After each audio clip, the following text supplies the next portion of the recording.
अस्सलामुअलैकुम वरहमतुल्लाहि वबरकातुहू। मेरे प्यारे भाइयों बहनों दोस्तों, आप सबको रमज़ान मुबारक। आज अल्लाह के फजल करम से पहला रोज़ा मुकम्मल हुआ है और मैं उम्मीद करता हूँ कि इसी तरह से बहुत ही सुकून और आराम से सारा रमज़ान भी गुजरेगा। कभी हम सोच भी नहीं सकते थे कि लॉकडाउन में रहकर हम नमाज पढ़ेंगे, रोज़े रहेंगे, इफ्तार करेंगे, तरावी पढ़ेंगे। खैर ये अल्लाह की मसलियत है। एक ये तजुर्बा भी हासिल करना था हमारे किस्मत में, जो कि हम एक नया एक्सपीरियंस हासिल कर रहे हैं। दोस्तों, एक बात मैं बताना चाहता हूं कि तेलंगाना स्टेट जब फॉर्म हुआ था, तेलंगाना की जो लड़ाई थी, एज एन एजुकेशन मेंबर मैं ये बात बता रहा हूं आप सबको कि तेलंगाना फॉर्मेशन सिर्फ तेलंगाना को हासिल करना, तेलंगाना पे राज करना, ये ऐसी आइडियोलॉजी नहीं थी। जनाब केसीआर साहब, हमारे chief minister of Telangana state, और तेलंगाना के टीआरएस के जितने भी डिग्नेटरीज है, बाकायदा एक प्लान करके कि जिस तरह से हमारे स्टेट में मुश्किलात का सामना करना पड़ रहा है हमारी आवाम को, मिसाल के तौर पर शादियों में किस तरह से मुश्किलात पैदा हो रहे हैं, महंगाई देकर, और डिपार्टमेंट्स के ताल्लुक से किस तरह से करप्शन बढ़ रहा है, पुलिस डिपार्टमेंट कैसे चल रहा है, रेवेन्यू डिपार्टमेंट कैसा है। मतलब मैं बताना ये चाहता हूं कि तेलंगाना फॉर्मेशन सिर्फ राज करने के लिए नहीं बना था, तेलंगाना अलग सिर्फ राज करने के लिए नहीं हुआ था, बल्कि बाकायदा इसके लिए कुछ मीटिंग्स होते थे, जिस मीटिंग्स में ये प्लान किया जाता था कि तेलंगाना अलग होने के बाद हम किस तरह से तेलंगाना की आवाम को लेकर आगे बढ़े और तेलंगाना को, हमारे रियासत को पूरे हिंदुस्तान में एक अलग पहचान किस तरह से दे। मैं आपको यह बताना चाहता हूं कि आज तेलंगाना के हालात ऐसे हो गए हैं, स्पेशली मैं पुलिस डिपार्टमेंट को बता रहा हूं कि 2 दिन पहले रमजान की शुरुआत में जनाब अंजनी कुमार साहब, कमिश्नर ऑफ पुलिस हैदराबाद, का एक बयान आता है कि रमजान का महीना है और इस महीने में ये बाबरकत महीना है, रहमतों वाला महीना है, बरकतों वाला महीना है। बात तो सही है कमिश्नर साहब की, मैं ये अप्रिशिएट करता हूं उनकी नॉलेज को, और जिस तरह से वो बयान देते हैं, जिस तरह से वो बयान लोगों के सामने एड्रेस करते हैं, really I appreciate the commissioner of police, and I can say that we are very lucky to have this kind of commissioner of police in our state, in our city. The thing is, जिस time पे commissioner of police ये बयान देते हैं कि Telangana state में जो हालात है कोविड-19, ये एक जानलेवा बीमारी है, हम सब जानते हैं, और ये बीमारी की वजह से सारा हिंदुस्तान और सारी दुनिया परेशान है, और किस तरह से इस बीमारी को हम दूर कर सकते हैं, इसके प्रिकॉशंस क्या हैं, किस तरह से हम अपने आप को प्रोटेक्ट कर सकते हैं प्रिकॉशंस देकर, ये हम सब जानते हैं। आज मैं अगर कहना चाहूं तो इसका इलाज सिर्फ हमारे हाथ में है। हमको खुद एहतियात करना है, जिसके लिए हमको सोशल डिस्टेंसिंग मेंटेन करना है, घर में बैठना है। और यह रमजान के महीने में कभी ऐसा हुआ नहीं कि कोई रोजा घर पे खुला हो, ऐसा हुआ नहीं कि कोई नमाजें घर पे पढ़ा हो। और मैं शुक्रगुजार हूं सारे तेलंगाना की आवाम का कि वो लोग 100%, 99 नहीं, कुछ दिनों से 100% कोऑपरेट भी कर रहे हैं। और मैं शुक्रगुजार हूं सारे पुलिस डिपार्टमेंट का, गवर्नमेंट का, कि पब्लिक के साथ वो लोग भी, डिपार्टमेंट के लोग भी कोऑपरेट कर रहे हैं।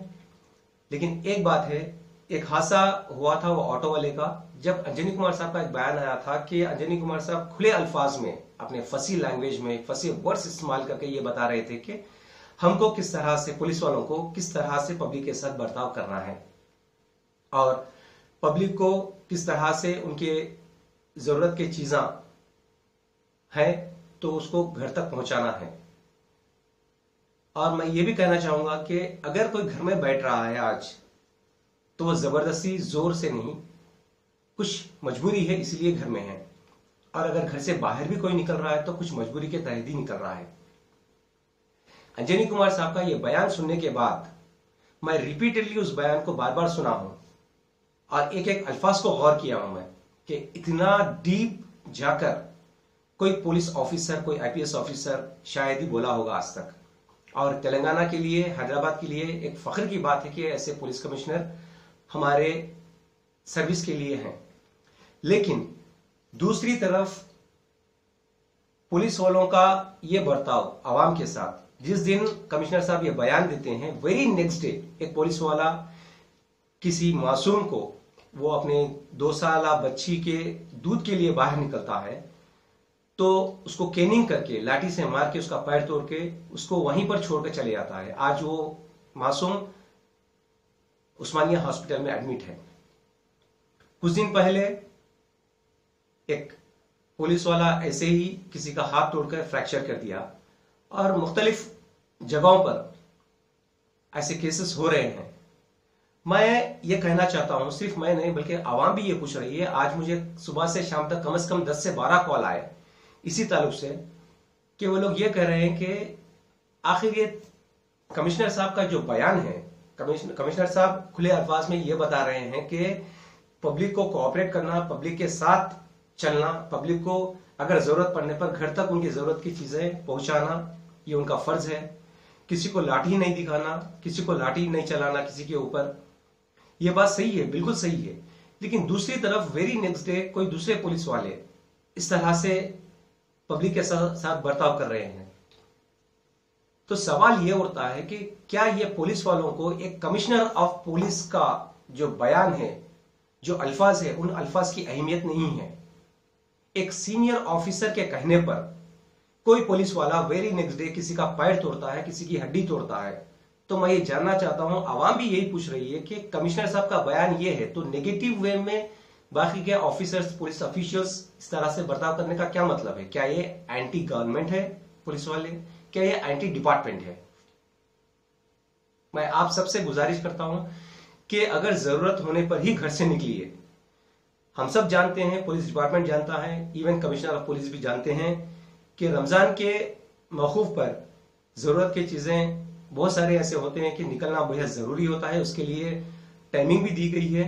आज एक बयान में देखा था जनाब बाबूराव साहब का, डीसीपी, जो ये कहते हैं कि सुबह 6 बजे से शाम 6 बजे तक फ्रूट मार्केट खुला रहेगा, लेकिन मास्क लगाकर और सोशल डिस्टेंसिंग के साथ अपने अपने जरूरत की चीजें वो खरीद सकते हैं। बात सही है। वेरी इमीडिएटली एक और वीडियो में ये देखता हूं कि मीरचौक पुलिस स्टेशन लिमिट्स में एक फ्रूट वाला, एक तरकारी वाला अपनी बंडी को ले जा रहा, तो कोई पुलिस वाला आकर अपनी उस बंडी को गिरा दे रहा, उस तरकारी को गिरा दे रहा। मैं ये पूछना चाहता हूं कि जनाब बाबूराव साहब का बयान क्या था और ये पुलिस वाले की हरकत क्या थी, और कमिश्नर साहब का बयान क्या था, ये लाठी चलाने वाले, पैर तोड़ने वाले की हरकत क्या थी? मैं आपको एक बात और बताना चाहता हूं कि जब हम तेलंगाना स्टेट के लिए स्ट्रगल कर रहे थे, ये सोच करके सारे डिपार्टमेंट्स के लोग एक सिस्टमेटिक वे में चलना और एक इतिहास पूरे हिंदुस्तान में, पूरी दुनिया में तेलंगाना स्टेट का बनना, कि कोई हमारी हुकूमत पर या हमारी पार्टी पर, रूलिंग पार्टी पर या हमारे स्टेट पर उंगली ना उठाए। आज 5.5 साल से ये फ्रेंडली पुलिस, जो मुख्तलिफ स्टेट्स में पुलिस का बहुत ही अच्छा नाम था, तेलंगाना स्टेट पुलिस का के तारीफें होते थे। मैं ये बोलना चाह रहा हूं कि अगर कोई हमारी तारीफ करता है, हमारी हुकूमत की तारीफ करता है या हमारे तेलंगाना स्टेट पुलिस की तारीफ करता है, उस तारीफ को कायम रखने के लिए एक सिस्टमेटिक वे में चलना भी बेहद जरूरी है। लेकिन यहां पर ये लॉकडाउन की वजह से जब अगर कोई बाहर आता है तो पुलिस की जिम्मेदारी ये बनती है कि सबसे पहले क्या उसके पास कोई वैलिड रीजन है। They have to ask the question whether the person came out of the house, whether he is having any valid reason or not, उसके बाद कोई एक्शन लेना। और ये बात हकीकत है कि अगर गैर जरूरी कोई बाहर आया तो आप केस बुक कर सकते हैं, उसे पीएस में लेके जाके रख सकते हैं। लेकिन लाठी चलाना, पैर तोड़ना, हाथ तोड़ना, ये कानून में नहीं है। कानून उनके लिए भी है जो कानून चलाते हैं। ये सीधा सीधा हुकूमत को बदनाम करने की हरकतें हैं, पुलिस डिपार्टमेंट को बदनाम करने की हरकतें हैं। मैं अंजनी कुमार साहब, dear and respected commissioner of police, और जनाब केसीआर साहब से रिक्वेस्ट करता हूं कि प्लीज ये पुलिस वालों के लिए कुछ कदम उठाना है, जरूरी है। क्योंकि आवाम ये शिकायत कर रही है, आवाम ये पूछ रही है कि क्या तेलंगाना स्टेट में पुलिस इस तरह से काम करेगी?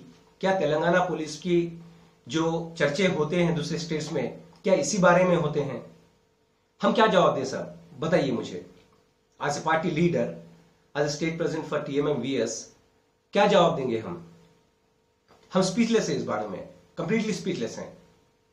क्योंकि ये बात हकीकत है कि मैं खुद भी ये बात देखा हूं, मैं गौर करा हूं कि जितने स्टेट्स में जो पुलिस है वो पुलिस के मुकाबले हमारी तेलंगाना की पुलिस नंबर 1 पुलिस थी। और आज यही पुलिस कमिश्नर ऑफ पुलिस के ऑर्डर के बाद भी पब्लिक के साथ इस तरह से बर्ताव करती है, तो ये बहुत गलत है सब। So I request Honorable Chief Minister of Telangana State as well as DGP of Telangana State and Commissioner of Police to take action against these kind of police officials, and I would also request to investigate on this case. Like वो लोग अगर police का बयान, commissioner का बयान सुनकर भी इस तरह से केनिंग कर रहे हैं, इस तरह से हड्डियां तोड़ रहे हैं, मार रहे हैं, तो क्या वो एंटी गवर्नमेंट है? क्योंकि इसमें हुकूमत बदनाम होने के चांसेस है। आज लोग हुकूमत पे उंगली उठा रहे हैं, ये हमसे बर्दाश्त नहीं होता। आज हमारी तेलंगाना पुलिस पे कोई हाथ उठा रहे हैं, उंगली उठा रहे हैं, ये हमसे बर्दाश्त नहीं होता। क्योंकि हम हमेशा ये चाहते थे कि हमारा स्टेट नंबर 1 स्टेट रहना, हमारी पुलिस नंबर 1 पुलिस रहना। हम इसके लिए काफी हद तक कोऑपरेट भी करते आए हैं। सो इसीलिए मैं रिक्वेस्ट करता हूं कि इन पुलिस ऑफिसर्स पर सख्ती से पेश आए और साथ ही साथ इन लोगों को स्ट्रिक्टली ऑर्डर्स दे कि पब्लिक के साथ इस तरह से बर्ताव नहीं करना। बहुत बहुत शुक्रिया। Thank you so much. जय हिंद, जय तेलंगाना, खुदा हाफिज।